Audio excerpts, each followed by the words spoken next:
नमस्कार, आप देख रहे हैं भारतवर्ष 17 और मैं हूं आपके साथ ज्योतिका। आइए रुक करते हैं फटाफट खबरों की ओर।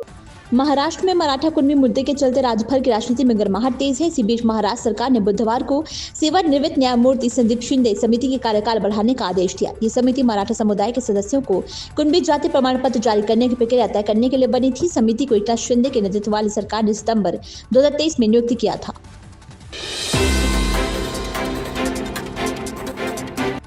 विपक्ष के नेता ने बजट कटौती की आलोचना की और तर्क दिया है कि इससे SC/ST समुदाय पर गंभीर असर पड़ रहा है। उन्होंने कहा कि इन समुदायों के लिए आवंटन हिसाब बढ़ाना चाहिए, लेकिन इसके लिए बजाय ये अपरिवर्तित रहता है। जब उन्होंने अपना भाषण जारी रखा तो स्पीकर शमसीर ने हस्तक्षेप किया और इसे छोटा करने का अनुरोध किया।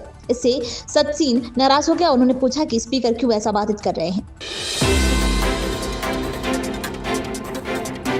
लोकसभा में पेश की गई वक्फ JPC रिपोर्ट पर केंद्रीय मंत्री चिराग पासवान कहते हैं, हम स्पष्ट थे कि जैसे ही JPC अपनी रिपोर्ट के साथ तैयार होगी इसे संसद को सौंप दिया जाएगा। मेरी पार्टी और मुझे हमेशा ये चिंता थी कि वक्फ बोर्ड से जुड़े प्रत्येक हितधारक को अपना प्रतिनिधित्व करने और अपनी चिंताओं को सामने रखने का मौका मिलना चाहिए, जो उन्होंने किया है। It was to be. Right from day one, we were very clear that as soon as the JPC is ready with their report on the Waqf board, so it will be submitted in the parliament.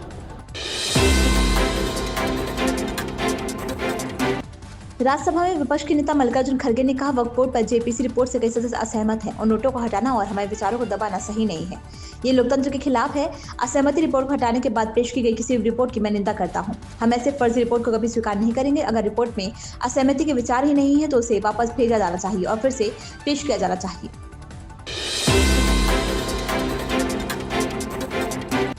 कूटनीति के जानकार भी मान रहे हैं कि प्रधानमंत्री America के साथ अगले 4 साल के प्रागढ़ रिश्ते की नींव रखने गए हैं। वे नहीं चाहते हैं कि कोई गलत संदेश आए और भारत को इसका नुकसान उठाना पड़े। प्रधानमंत्री की इस यात्रा की पिच विदेश मंत्री एस जयशंकर, विदेश सचिव विक्रम मिश्री, पूर्व विदेश सचिव अमेरिका में भारत के राजदूत विनय मोहन क्वातर ने तैयार की है। देश के सर्वोच्च न्यायालय ने जांच एजेंसी प्रवर्तन निदेशालय को PMLA के दुरुपयोग कर फटकार लगाई। इस मामले की सुनवाई करते हुए सुप्रीम कोर्ट ने कहा कि क्या दहेज कानून की तरह इस प्रावधान को भी दुरुपयोग किया जा रहा है। वक्फ बिल पर JPC की रिपोर्ट पर कांग्रेस सांसद गौरव गोगोई कहते हैं, जब बिल पर संसद में चर्चा होगी तो ये साफ हो जाएगा कि सरकार बिना किसी तैयारी के ये बिल कैसे ले आई है।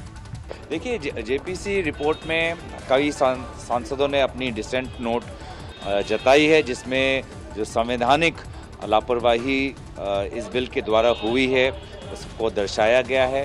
वर्तमान में एक वक्फ को लेके वक्फ मैनेजमेंट एक एक्ट है जो वक्फ प्रॉपर्टीज़ को देखता है। महाराष्ट्र चुनाव के बाद अब दिल्ली में भी कांग्रेस और आप की हार हुई है। इस बात पर विपक्ष में नाराजगी का माहौल है। इसी बीच आदित्य ठाकरे इंडिया गठबंधन की दोस्ती के तार को फिर से जोड़ने का प्रयास कर रहे हैं। उन्होंने कल रात में राहुल गांधी से मुलाकात की और अरविंद केजरीवाल मिलकर दोस्ती बढ़ाने की बात कही है। भाजपा की तरफ से कांग्रेस नेता और लोकसभा में उपनेता गौरव गोगोई पर गंभीर आरोप लगाए गए। इससे पहले भाजपा ने दावा किया था कि गौरव गोगोई की पत्नी एलिजाबेथ कोलब्रिन के पाकिस्तान और ISI से कनेक्शन है। भाजपा के इन सभी दावों पर गौरव गोगोई ने कहा कि भाजपा झूठ और भ्रम फैला रही है। शिवसेना UBT नेता आदित्य ठाकरे कहते हैं, भारत गठबंधन में संयुक्त नेतृत्व है, कोई एक नेता नहीं है। यह अहंकार की या किसी के फायदे की लड़ाई नहीं है, बल्कि देश के भविष्य की लड़ाई है।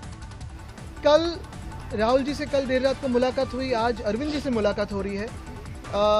इसका तात्पर्य यही है कि जो भविष्य है हमारे देश का आज भी एक कोहरे में है, एक धुंधला हुआ है। क्योंकि अगर आप देखें तो पूरे देश में हर कोई चुनाव जो होता है, वोटर फ्रॉड और EVM फ्रॉड, ये दोनों अगर सिस्टम्स अगर आप देखें तो हमें पता नहीं चलता कि हमारा वोट जा रहा है कहाँ। इन खबरों में बस इतना ही। बने रहिए भारतवर्ष 17 के साथ।